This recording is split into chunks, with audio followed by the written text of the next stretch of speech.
Olá, hoje a gente vai conversar sobre culinária, gastronomia local ou mexicana. Meu convidado de hoje é resiliente, ativo, muito família, natural de Porto Alegre, filho do seu Ivo e da dona Vera, formado em comércio exterior com especialização em marketing.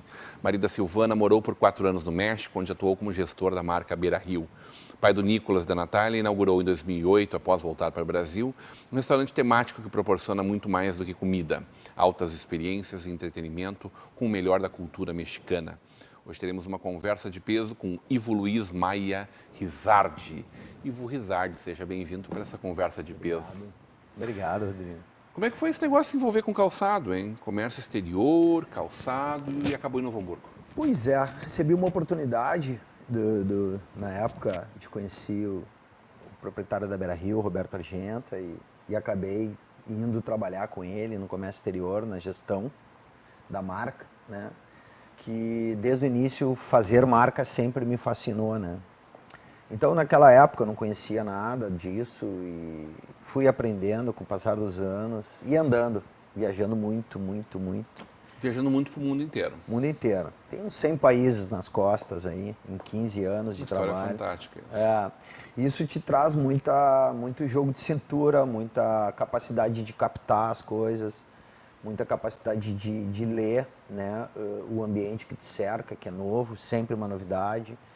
Então eu fiz muito uso disso quando eu resolvi inovar na gastronomia aqui em Novo Hamburgo, né, junto com a minha sócia, com a minha esposa, com a Silvana, que foi o motivo pelo qual eu entrei nisso, né? Mas que só aconteceu porque tu teve uma experiência muito próxima, né? Viveu 4 anos no México. Vivi os 4 anos no México, a gente teve uma ligação de afeto, de carinho com aquele lugar por N motivos, né? Primeiro que é um país riquíssimo em cultura, em gastronomia, em música, em várias coisas, né? Eu, por ter tido o privilégio de conhecer todos os países latinos, não conheci todas as ilhas do Caribe, mas todos os países latinos, é o povo mais parecido conosco. Onde entra cachaça aqui, entra tequila lá, onde entra o mariachi lá, entra o samba aqui, onde entra futebol lá, entra aqui também na mesma proporção, a religião. São apaixonados, loucos por futebol. São loucos. Então, nós rodamos 50 mil quilômetros, eu e a Silvana lá. E só voltamos porque engravidamos, então, do primeiro filho, o Nicolas, né? E aí resolvemos voltar, porque eu já estava expatriado há 4 anos e a conexão estava diminuindo demais com aqui. Eu resolvi voltar para ele nascer aqui e recomeçar a vida aqui. E aí voltei a trabalhar com sapato aqui, de novo, no Vale de Sinas. Tu veio pro calçado quando tu retornou? Vim pro calçado. Quando eu vim a primeira vez pro Vale de Sinas, vim por causa do calçado. Sou natural de Porto Alegre, criado lá, nossa família toda segue lá. E aí a gente voltou do México e aí o grupo Paquetá me chamou. E a minha esposa, na época, também se apaixonou por aqui, né? E a gente costuma dizer que a gente é mais hamburguense do que se fosse nascido aqui, né, Rodrigo? Porque a gente tá aqui por opção, né?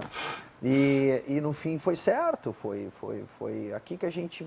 É um lugar maravilhoso para criar as crianças, para as pessoas.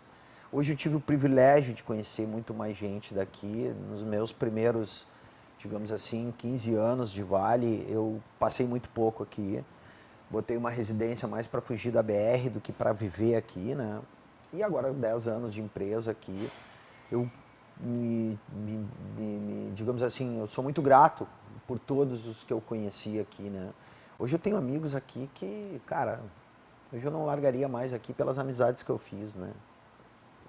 E agora a gente está nesse momento, né, digamos assim, que houve uma sacudida, né, no geral, as pessoas todas foram sacudidas por esse momento, né?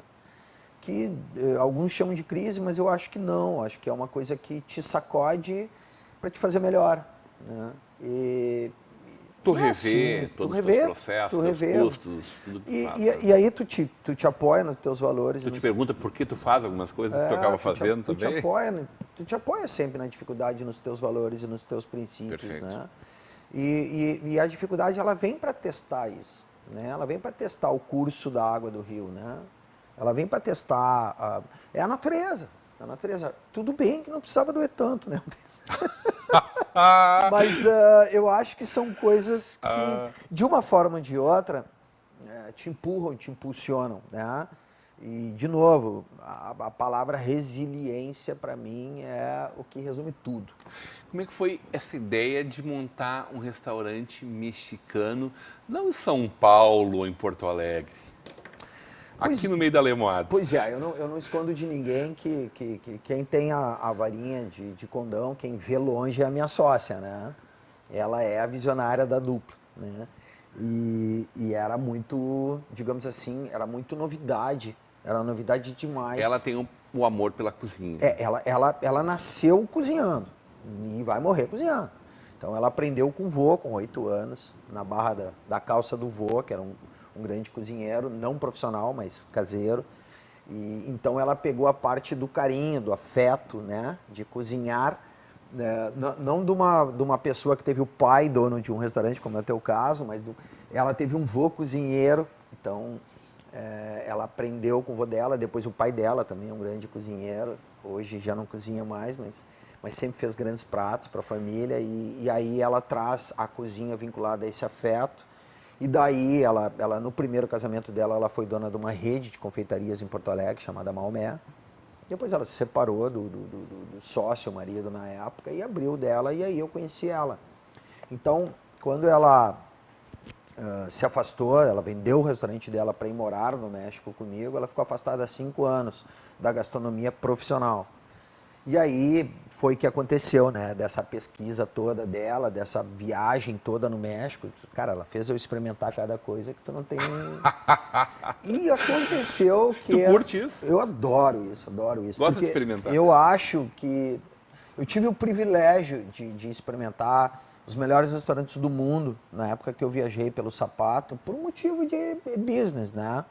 Então, os locais sempre queriam mostrar o melhor pra gente, até pra impressionar às vezes.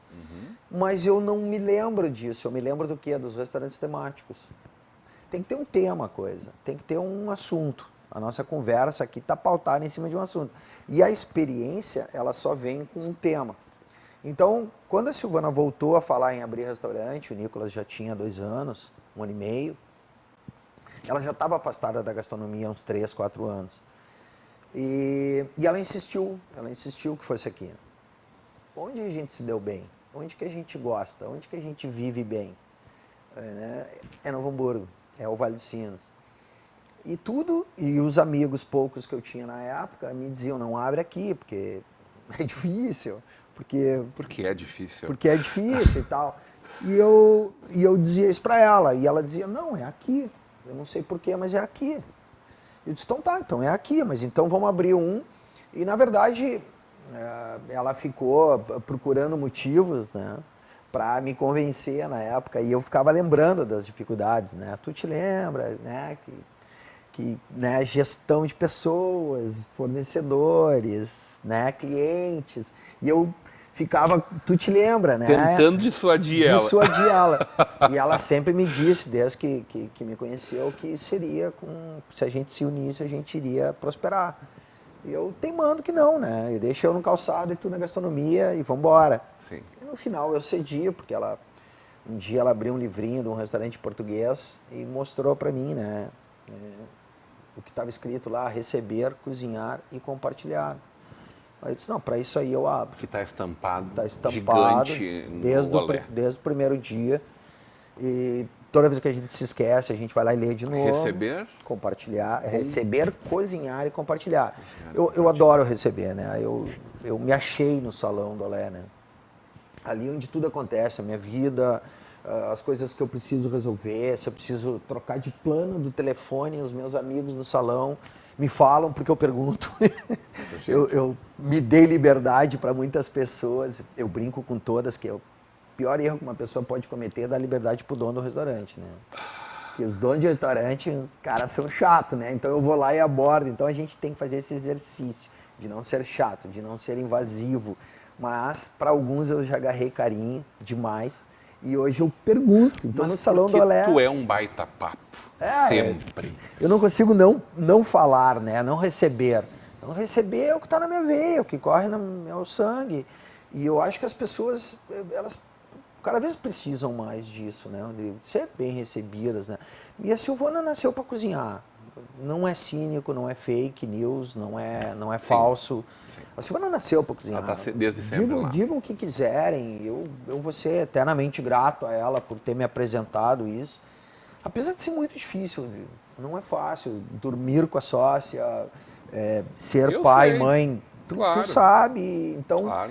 Então, assim, fácil a nossa vida não é. É mais um exercício e um aprendizado. Né? Delicioso, mas nem sempre e aí acontecem coisas para nos testar no dia a dia que volta para aquela história dos valores e dos princípios. Verdade. Pô, a gente escreveu na parede, eu adoro receber, pode estar caindo a casa, mas quando entra o cliente, quando entra o amigo, a gente esquece tudo. E ela nas panelas, ela faz a terapia dela, né? Então... a gente consegue receber e cozinhar, levar a vida.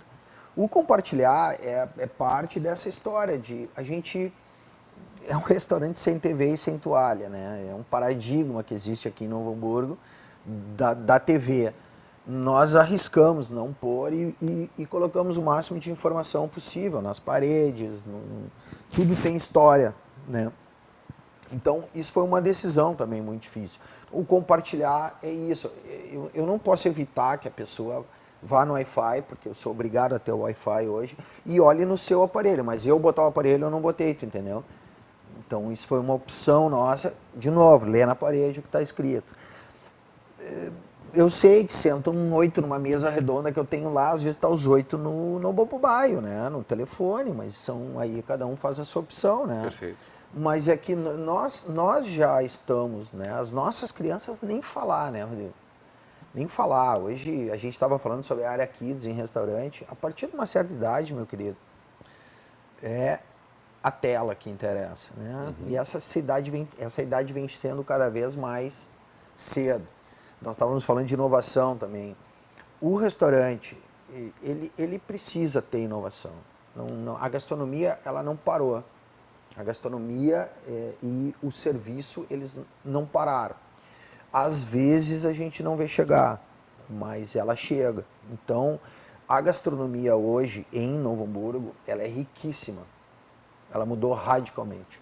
Nós estamos falando que em Volta do Olé, num raio de 2 quilômetros, que é a área de influência normal de uma loja, de outubro a fevereiro, de outubro de 2018 a fevereiro, abriram 30 negócios. Então, a gastronomia em Novo Hamburgo sim se transformou. E existe inovação. Porém, existe um time. A gastronomia, ela chega um pouco mais lenta que chega a moda do sapato, da roupa, mas ela chega. Então, essa inovação, ela hoje está presente no Novo Hamburgo. Pode ser que a gente não tenha ou tempo, ou dinheiro, ou uma rotina que nos façam experimentar. Mas, em compensação, os nossos jovens já estão nos apresentando essas coisas e vai chegar, né? Pela mão deles. Está chegando. Eu quero conversar sobre a experiência que é estar dentro do Olé, sobre Noite dos Mortos, sobre luta livre, sobre na rua. Na volta do intervalo, hoje numa conversa de peso com o empreendedor, proprietário do restaurante, sócio do restaurante, junto com a esposa, do Olé mexicano, Ivo Rizardi.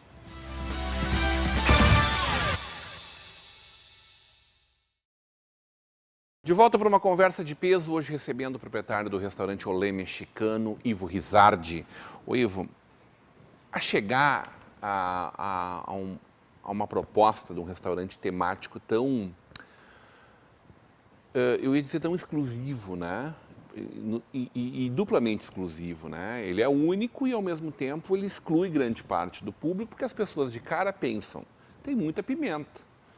Pensa na culinária mexicana, é abacate e pimenta.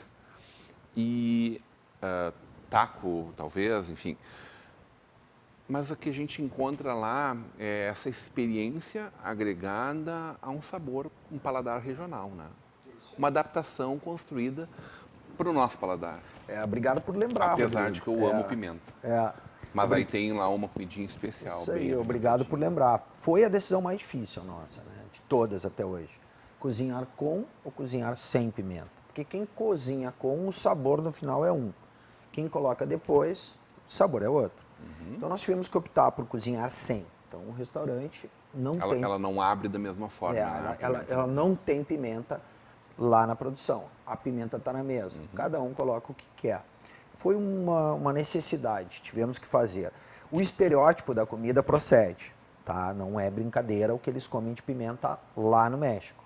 Aqui a gente não colocou por uma questão que 80% na época não comia. Hoje a coisa mudou. Hoje a gente se orgulha de ver as pessoas cada vez mais colocando. E aí a gente centralizou num teor médio ali, né? Acertamos a mão, mas tem uma de entrada e tem uma que queima, né? Então eu brinco um pouco com as pessoas que vão lá. Mas não colocar a pimenta foi uma necessidade. E a história da gastronomia que tu falou é o seguinte: a Silvana teve uma percepção de tanto andar, de tanto testar, de tanto comer. A Silvana teve uma percepção das coisas lá. Chegando aqui, nós fizemos a brincadeira é a seguinte: nós fizemos uma tequila de fralda pro Nicolas, pro mais velho. E mala de cozinheira, o que tinha dentro? Tempero, tortilha. Fizemos uma tequila de fralda. E aquilo o que era? Eram as tortilhas abertas, as pimentas e os molhos e as carnes feitas daquele jeito que os mexicanos ensinaram para Sil. Cara, conclusão, nós tomamos ali uma pressão a partir daquele dia dos amigos lá de Porto Alegre para abrir restaurante, para voltar a fazer aquela janta para eles. Só que a gente não tinha mais as tortilhas, tinha acabado, eles comeram tudo.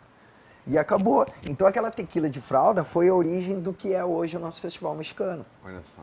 E foi ali que a Silvana começou, então, o que é, por exemplo, ela faz uma cebola caramelada maravilhosa. Aí ela pegou a carne desfiada, a moda mexicana, e botou as duas coisas junto numa quesadilha, que virou a quesadilha Olé. Então, essa interpretação, ela é única, é dela. E a gente foi propondo essas coisas, né? Então, a gente teve que mostrar para as pessoas, cara, não tem pimenta, cada um põe a sua. Mas ainda hoje a gente recebe visitantes, eu nunca vim aqui antes porque eu tinha medo, né? Mas essa leitura, essa tradução, ela só vem depois de conhecer muito a gastronomia local, né? Que no caso a Silvana teve 14, 15 anos no restaurante antes do Olé. E também teve 2, 3, 4 anos viajando no México. E a gente é um pouquinho diferente, tá, Rodrigo? Quem traz o Tex-Mex do americano e quem traz a gastronomia lá de dentro do México. Então nós participamos de festa dos nossos, digamos, eu tinha alguns funcionários da Beira Rio México, tinha fornecedores, tinha clientes, eu convivi muito com os mexicanos, tanto em Guadalajara quanto na Cidade do México, que foram os dois lugares que nós residimos. Ali a gente conseguiu viver isso. Então a Silvana pensou isso e fez essa tradução. O fato é que a mudança da casinha, que foi o primeiro endereço, para o atual, foi ali a gente se transformou. Foi a primeira transformação do Olé, com 3 anos e meio. Ali a gente acertou a mão. Então o Olé nasceu na segunda casa, no segundo endereço. Até na primeira nós vivíamos uma comida muito... Era muito orgânica, assim, muito simplória, né? Era caseiro demais. Era roots o negócio, né? E no segundo a gente deu uma polida e construiu aquele buffet, né? E o conceito de experiência, quando é que ele caiu a ficha que era o que precisava fazer, desse jeito como tu fez ao longo Nós já estávamos há 6 meses na Casa Nova, nós nos mudamos 22 de agosto, completou agora 7 anos naquele endereço. E nós já estávamos em março de 2013. E aí nós ainda, o almoço estava estourado, as pessoas estavam se deliciando e nós tínhamos tido uma miopia de marketing no primeiro, que era vende comida mexicana à noite e brasileira de dia, porque as pessoas precisam uma comida funcional, o buffet do dia, e se eu vender mexicano de dia, ninguém vai vir de noite. Isso foi uma miopia, foi um erro que nós tivemos. E nós consertamos no segundo. Fizemos 2 buffets, mexicano e brasileiro. O que aconteceu? Ensinamos a comer de dia, aí o cara volta com desejo de noite. Então, esse foi a grande, né? Então nós botamos 2 em vez de 1.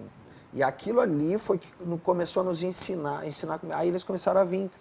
Só que o México, além do estereótipo da pimenta, tem a festa, a riba, a tequila, é aquela coisa que o brasileiro faz quando se reúne com uma roda de samba. Perfeito. E faltava isso. Aí o que nós fizemos, né? Aconteceu de pintar um DJ, um amigo, virou amigo, um colombiano que chegou e a gente criou a Noite de las Chicas nas quartas-feiras. E aí a gente começou sempre com o que não tem em Novo Hamburgo, então não faz. Tem em Novo Hamburgo, não faz. E aí a gente começou sempre excluindo. Sabe?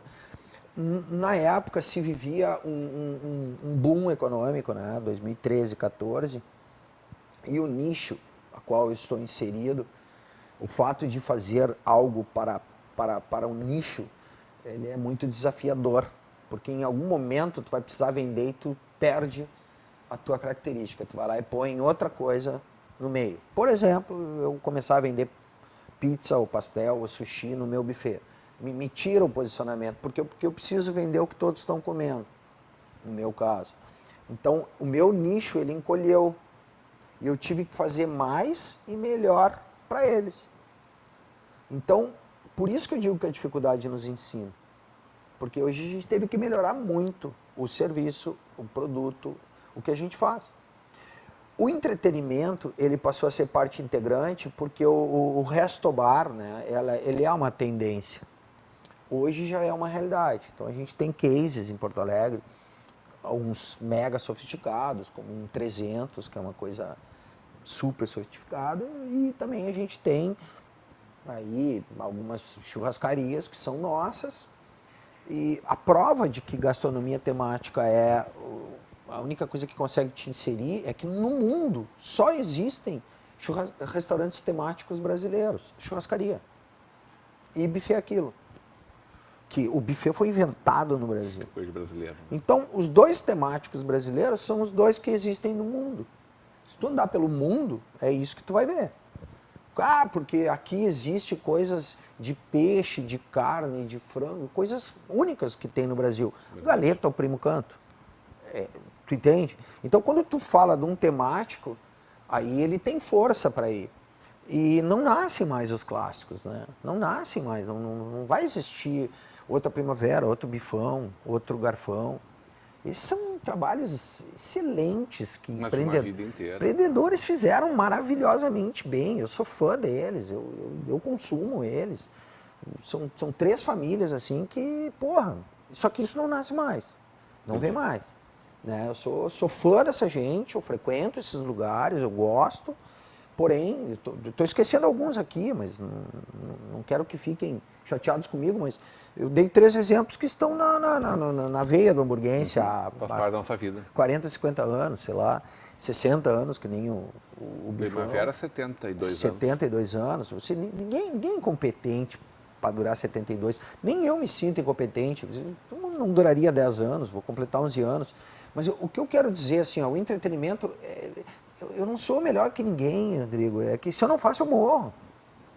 E esse negócio de encher a rua na frente da tua casa? Né? O que me chateia um pouco, tá? Todos os lugares têm lados bons e lados ruins. O que me chateia um pouco. A parte urbana da cidade, ela é a parte comum da cidade, a rua, o parque, os lugares públicos da cidade. O povo daqui, ele não dá o valor. Ele não dá valor. Tu ter o parcão, tu ter as coisas que realmente fazem acontecer. Então, por exemplo, o Na Rua nasceu para a gente poder mostrar para a cidade que, apesar de não ter um mobiliário urbano legal, apesar de não ter uma coisa que abrace, tem uma rua estrategicamente colocada ali que poderia fazer o povo se encontrar de novo e se ver de novo. Porque não poderia, né? Ele fez. O que né? aconteceu? Eu vi testemunhos de gente que nasceu e se criou junto. E porque algum motivo os afastou. Então um foi para um moram clube... na mesma cidade. Na mesma cidade. Um foi para um clube e outro foi para o outro, tá? O que aconteceu? O lugar mais democrático do mundo é a praia. O segundo é a rua, né? O terceiro é o bar. Entre assim, a rua, tu não tem como caminhar ali com os teus bens, com a tua... Tu tá ali e o que vai acontecer? Tu vai ter uma pessoa que tomou esse caminho, outra pessoa que tomou esse caminho se encontrando na rua de novo. Porque ali é seguro, ali tem coisas para ver, coisas para fazer. Então, o Na Rua nasceu com essa... E deu muito certo. Deu muito certo. Então, a gente conseguiu mostrar para o povo que vale a pena ficar aqui. Eu brinco que o melhor evento de rua de Novo Hamburgo é a Redenção. Não porque é porque eu vou lá e vejo muitos hamburguenses. Muito hamburguês. Como eu conheço muita gente, exatamente não tem essa visualmente aqui, eu vejo eles lá. Um shopping de Novo Hamburgo é o shopping lá de Porto Alegre que eu vou e que eu acho muitos lá. Mas o que eu quero dizer? A gente precisa valorizar o que é comum a todos nós. Porque eu vou dizer um negócio, cara, eu sou porto-alegrense, eu não moro lá, nem que me paguem. Meu pai me criou numa zona nobríssima em Porto Alegre, que é ao lado do Iguatemi. Ele segue morando lá, mas meu pai não consegue comprar rua, não consegue comprar ar. Aqui a gente tem problemas urbanos? Tem. Há melhorias? Sim, estão sendo feitas. Há dificuldades? Sim, de longa data. Porém, aqui ainda é um lugar sano. Então, tem que dar valor e tem que trazer. Então, todo e qualquer evento de rua, toda e qualquer, digamos, ação cultural que a gente possa fazer, que mude um pouquinho o DNA do alemão, né? O alemão era do trabalho para casa e da casa para o trabalho. Quem sou eu para questionar isso? Eu cheguei depois. Isso é lindo. Porém, o jovem, ele está sendo educado com a tela. E a tela não está mais dizendo isso. A tela não diz mais isso. Ela te abre um outro mundo, né? A tela te abre um outro que é mundo. muito mais o que mundo isso a da vida, experiência. Né? Então, hoje, as pessoas irem no Lé e colocar o chapéu e comer a comida, eu posso te garantir, não é nem melhor nem pior que nenhum outro lugar, mas é um pouco do México. E aí eu me sinto atingir o meu objetivo. Adorei conversar contigo. Obrigado por emprestar pra gente essa visão de mundo tua. Bem-vindos, quando queiram. De segunda a sábado? Segunda a sábado, almoço e jantar. O tequileiro e o mariachi é de quarta a sábado.